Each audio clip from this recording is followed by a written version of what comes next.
Lorsque l'on est confronté à l'évidence de notre plan terrestre, l'une des questions les plus courantes et les plus fréquentes est « Pourquoi nous mentirait-on sur la forme de la Terre ?»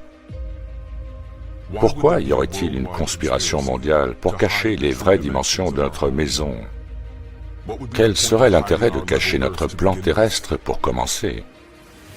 Beaucoup de ceux qui posent cette question n'ont pas fait de recherches sur le sujet, et comprenez que ceux qui ne sont pas directement impliqués dans le mensonge ne peuvent comprendre pleinement les motivations de ceux qui le sont. C'est pourquoi la phrase souvent répétée « Pourquoi mentir ?» est plus un mécanisme de défense cynique qu'une véritable question. Nous ne pouvons donc pas répondre définitivement à la question du motif, mais nous pouvons tenter de déduire et de deviner ce qu'il pourrait être. Les agences spatiales gouvernementales reçoivent gratuitement des trillions de devises depuis des décennies pour produire à peine plus que des fusées qui finissent dans l'océan et des dessins animés CGI pour la télévision.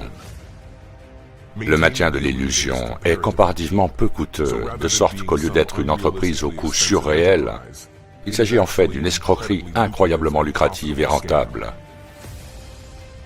En plus d'être un moyen efficace de gagner de l'argent, la notion d'espace sidéral, la croyance en Interglobe ainsi qu'en la théorie du Big Bang ont favorisé l'émergence d'une vision du monde nihiliste et matérialiste qui rejette l'idée d'une conception intelligente et la remplace par un concept de coïncidence chaotique aléatoire.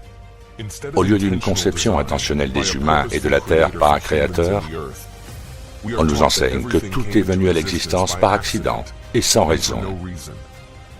Par l'endoctrinement de cette religion antispirituelle, les croyants perdent leur lien avec tout ce qui est au-delà du monde matériel et deviennent des consommateurs égoïstes et dociles.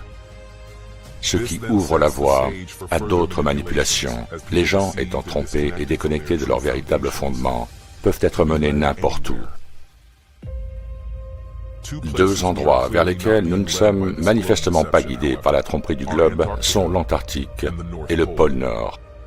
Ces deux endroits ont une signification inhérente au modèle du plan terrestre du cosmos, car l'Antarctique est le bord extérieur élevé qui s'étend autour de tous les autres continents les encerclant, tandis que le pôle Nord est le point central du monde, là où toutes les boussoles pointent et qui est à l'aplomb de Polaris, la seule étoile fixe dans le ciel. Il est intéressant de noter que d'anciennes cartes du monde datant d'avant que la tromperie du globe ne s'installe décrivent des terres supplémentaires dans les deux régions. Depuis lors, ces lieux ont complètement disparu de toutes les cartes modernes. En transformant notre royaume en boule, ces terres supplémentaires potentielles avec leurs ressources et leurs civilisations ont été conceptuellement effacées de l'esprit des masses, de sorte qu'il n'y ait littéralement plus aucun endroit où elles peuvent exister. En résumé, le mensonge du globe est la plus grande et la plus fondamentale des tromperies imaginables. Il déracine l'humanité de la vérité fondatrice de notre plan terrestre et l'envoie valser hors de contrôle dans un vaste univers inintelligent. Le scientisme est devenu la nouvelle religion mondiale et les masses suivront maintenant aveuglément, quel que soit l'avenir qui leur sera fabriqué.